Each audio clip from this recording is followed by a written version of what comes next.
Praise the Lord. കർത്താവിൻ്റെ അതിപരിശുദ്ധമേറിയ നാമം വാഴ്ത്തപ്പെടുമാറാകട്ടെ.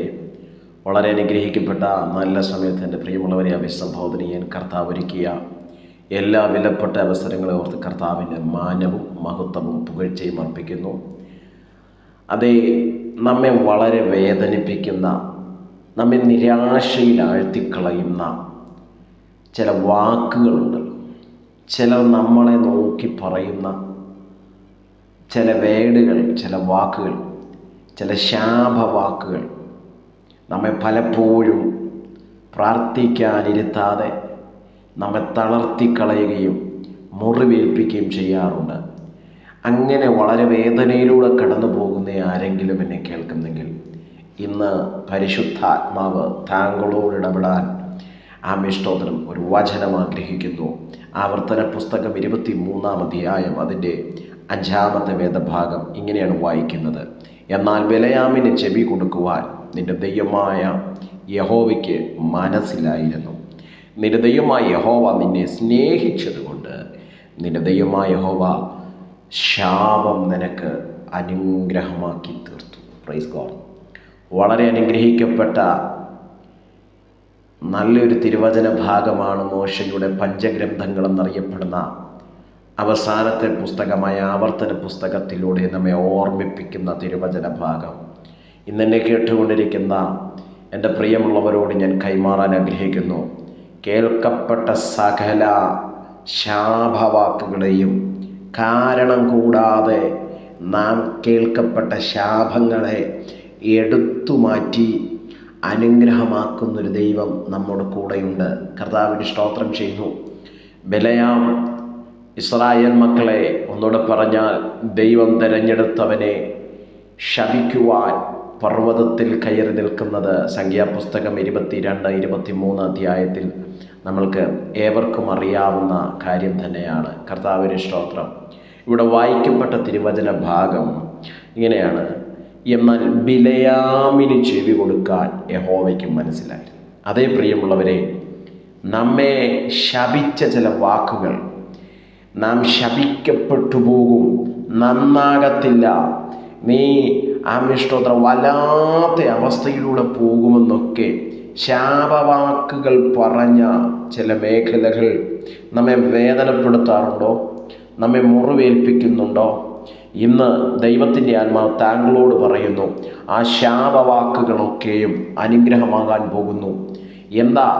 ശപിക്കാൻ വേണ്ടി ബിലെയാമിനെ പണം കൊടുത്ത് അവൻ വശത്താക്കി കൊണ്ടുവരുന്നൊരു കാഴ്ച സംഖ്യാപുസ്തകം 23-ാം അധ്യായത്തിൽ നമുക്ക് വളരെ സുപരിചിതമാണ്. അവിടെ ഇങ്ങനെയാണ് കാണാൻ കഴിയുന്നത്. ആദ്യത്തെ പ്രാവശ്യം ബിലെയാം ദൈവസന്നിധിയിൽ ചോദിക്കുന്ന ചോദ്യമുണ്ട്. ഞാൻ ഇവരുടെ കൂടെ പോകണമോ എന്ന് ചോദിക്കുമ്പോൾ ദൈവം പറഞ്ഞു, നോ, പോകരുതെന്ന് പറഞ്ഞു. എന്നാൽ വീണ്ടും ദൈവസന്നിധിയിൽ പ്രാർത്ഥിക്കുമ്പോൾ ബിലെയാമിനോട് ദൈവം പറഞ്ഞു, അവർ പറയുന്നത് പോലെ ചെയ്യുക, നീ പൊയ്ക്കൊള്ളുക എന്ന് പറഞ്ഞു. പ്രിയരെ, ഇതിനകത്തുനിന്ന് ഒരൊറ്റ കാര്യം, ദൈവം തിരഞ്ഞെടുത്തവനെ ശപിക്കുവാനും ദൈവം തിരഞ്ഞെടുത്തവനെ നശിപ്പിക്കുവാനും ഉലക ചരിത്രത്തിൽ ആർക്കും കഴിയത്തില്ല. എന്നോട് ചേർന്ന് കർത്താവിന് മഹത്വം കൊടുക്കുക. എത്ര വലിയവനാണെങ്കിലും, എത്ര പേരുകേട്ട വ്യക്തിയാണെങ്കിലും, എത്ര ആളുകൾ കൂടെ ഉണ്ടായിരിക്കുന്നവരാണെങ്കിലും, സ്തോത്രം, ആര് ശപിച്ചാലും ദൈവം തിരഞ്ഞെടുത്ത, ദൈവം അനുഗ്രഹിച്ച, ദൈവം ആദരിച്ചവനെ, ദൈവത്തിൻ്റെ പക്ഷത്തു നിൽക്കുന്നവനെ ഉലക ചരിത്രത്തിൽ ആർക്കും നശിപ്പിക്കുവാൻ കഴിയത്തില്ല. ഇന്ന് ഈ സന്ദേശം പറയുമ്പോൾ ആരൊക്കെയോ താങ്കളുടെ കുടുംബത്തെ നോക്കി, തലമുറയെ നോക്കി, താങ്കളുടെ ജോലിയെ നോക്കി, ശുശ്രൂഷയെ നോക്കി, ഉയർച്ചയെ നോക്കി, തലമുറകളെ നോക്കി ശപിച്ച ചില വാക്കുകളില്ലേ, ശാപവാക്കുകൾ പറഞ്ഞില്ലേ, സ്തോത്രം എന്ന് വേണ്ട ഈ ഭൂമിയിൽ എന്തൊക്കെ ചെയ്യാൻ പറ്റുമോ അതുപോലെയുള്ള ശാപങ്ങൾ വരുന്ന നിലയിലുള്ള പലതും ചെയ്തത് ഇന്ന് പരിശുദ്ധാത്മാ പറയുന്നു, അതൊന്നും താങ്കൾക്ക് നേരെയോ താങ്കളുടെ കുടുംബത്തിൻ്റെ നേരെയോ ഏൽക്കത്തില്ല. താങ്കളുടെ കുടുംബത്തിൻ്റെ നേരെ അത് വരത്തില്ല. കാരണം ദൈവം നിന്റെ കൂടെ, ദൈവം നമ്മുടെ കൂടെ ചലിക്കുന്നുണ്ട്. ദൈവത്തിൻ്റെ തിരഞ്ഞെടുപ്പാണ് എൻ്റെ മേൽ കിടക്കുന്നത്. ആവർത്തന പുസ്തകത്തിൻ്റെ ഭാഷയിൽ പറഞ്ഞാൽ അവിടെ ഒരു വേർഡ് ഇങ്ങനെ പറയുന്നു, നിന്നെ ദൈവം സ്നേഹിച്ചതുകൊണ്ട്. Praise God. ഇന്ന് ഉലകത്തിൽ ഒരു മനുഷ്യനും സ്നേഹിക്കാതിരിക്കുമ്പോഴാണ് ഇതൊക്കെ ചെയ്യുന്നത്. ഉലകത്തിൽ ഒരു മനുഷ്യനും ആമീൻ സ്നേഹം അറ്റുപോയത് കൊണ്ടാണ്. ചർച്ചക്കാർക്കാകാം, സ്നേഹിതർക്കാകാം, ആമീൻ സ്തോത്രം എന്ന് വേണ്ട പല വിധത്തിലുള്ള വ്യക്തികൾക്ക് നമ്മളോട് അസൂയ തോന്നി, പ്രയാസം തോന്നി. ഇങ്ങനെയുള്ളതൊക്കെ ചെയ്യുമ്പോൾ ദൈവത്തിൻ്റെ ആത്മ പറയുന്നു, അവരൊക്കെ സ്നേഹിക്കേണ്ടിടത്ത് സ്നേഹിക്കാതെ ഇങ്ങനെയുള്ള പലവിധമായ ശാപങ്ങൾ പറയുകയും ആഭിചാരങ്ങൾ ഒരുക്കുകയും ചെയ്യുമ്പോൾ ദൈവത്തിൻ്റെ വചനത്തിലൂടെ പരിശുദ്ധാത്മാവ് ഓർമ്മിപ്പിക്കുന്നു, ദൈവം നിന്നെ സ്നേഹിച്ചതുകൊണ്ട് സകല ശാപത്തെയും അനുഗ്രഹമായി മാറാൻ പോകുകയാണ്. എന്നോട് ചേർന്ന് കർത്താവിന് മഹത്വം കൊടുക്കുക. ഒരിക്കൽ നമുക്കറിയാം, അപ്പൻ അനുഗ്രഹിക്കാൻ വിളിച്ച ഇസ്രായേൽ എന്ന് പേര് ചാർത്തപ്പെട്ട യാക്കോബ് ആമീൻ മക്കളെ അനുഗ്രഹിക്കുവാൻ വിളിച്ചപ്പോൾ രൂബേൻ, ശിമെയോൻ, ലേവിക്ക് അനുഗ്രഹത്തിനു പകരം ശാപമാണ് കൊടുക്കുന്നത്. രൂബേനെയും ശിമെയോനെയും വിളിച്ചിട്ട് ഇപ്രകാരം പറഞ്ഞു, വെള്ളം പോലെ തുളുമ്പുന്നവനെ, നീ ആമീൻ ശപിക്കപ്പെട്ടു പോകും. ആ കൂട്ടത്തിൽ ലേവിയും ശാപത്തിനിരയായി മാറുവാനിടയായി തീർന്നു. അപ്പൻ ശപിച്ചത് ഒരിക്കലും മാറത്തില്ലെന്ന് പറഞ്ഞ അതേ ലേവിയുടെ തലമേൽ നിന്ന് ശാപത്തിന്റെ കുരുക്കുകളെ ദൈവം അഴിച്ചു കളയുന്നു.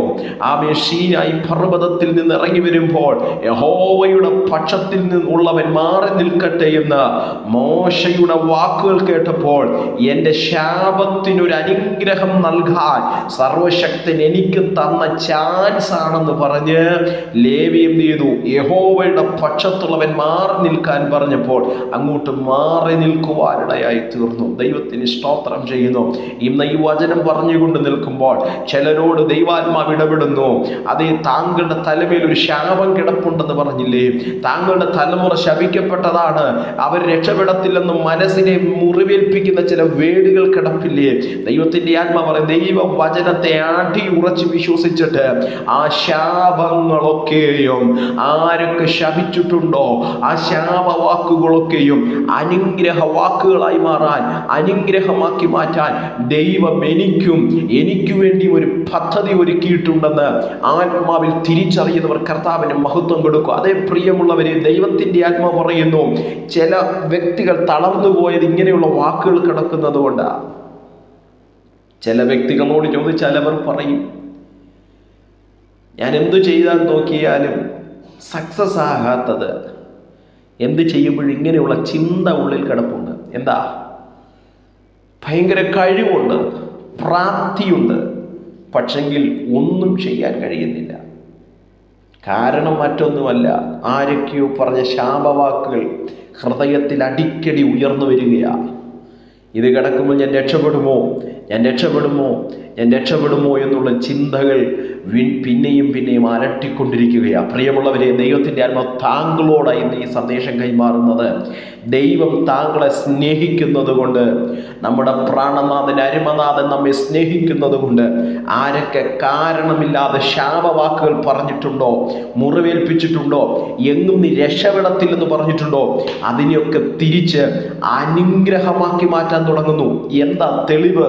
അതിൻ്റെ തൊട്ടു മുമ്പിലത്തെ വേദഭാഗം ഇങ്ങനെയാണ് നമ്മളോട് ഓർമ്മിപ്പിക്കുന്നത്. ആ മിഷ്ടത്തിൽ ഇങ്ങനെ വയ്ക്കുക, എന്നാൽ ബിലയാമിന് ചെവി കൊടുക്കാൻ യഹോവയ്ക്ക് മനസ്സില്ല. അതേ പ്രിയമുള്ളവരെ, താങ്കളെ ദൈവം തിരഞ്ഞെടുത്ത താങ്കളെ, ദൈവത്തിൻ്റെ പദ്ധതിക്കനുസരിച്ച് മൂവ് ചെയ്യുന്ന താങ്കളെ ആ മിഷ്ടോത്രം ശപിക്കാൻ വന്ന ബിലയാമുമാരുടെ വാക്കിന് ചെവി കൊടുക്കാൻ ദൈവത്തിന് മനസ്സില്ല. Praise God. അതാണ് ഇന്നത്തെ ദൈവിക സന്ദേശം താങ്കളോട് ഇടപെടുന്നത്. പറഞ്ഞ ശാപവാക്കുകൾക്ക് യഹോവ ചെവി കൊടുക്കുന്നില്ല, മറിച്ച് താങ്കളെ ദൈവം സ്നേഹിക്കുന്നത് കൊണ്ട് സകല ശാപത്തെയും അനുഗ്രഹമാക്കി മാറ്റാൻ തുടങ്ങുന്നു. വളരെ പ്രാർത്ഥനയോടും ദൈവാശ്രയ ബോധ്യത്തോടും ദൈവസന്നിധിയിൽ മുൻപോട്ട് പോകുക. ശാപങ്ങളല്ല, അനുഗ്രഹങ്ങൾ വെളിപ്പെടാൻ പോകുന്നു. ദൈവപ്രവൃത്തി വെളിപ്പെടും. വളരെ കരുത്തോടും കർത്താവ് എനിക്ക് വേണ്ടി അത്ഭുതം ചെയ്യുമെന്നുള്ള വിശ്വാസത്തോടും നമുക്ക് മുൻപോട്ട് പോകാം. ഈ വചനങ്ങളാൽ ദൈവം നമ്മെ ധാരാളമായി അനുഗ്രഹിക്കട്ടെ. God bless you. Thank you.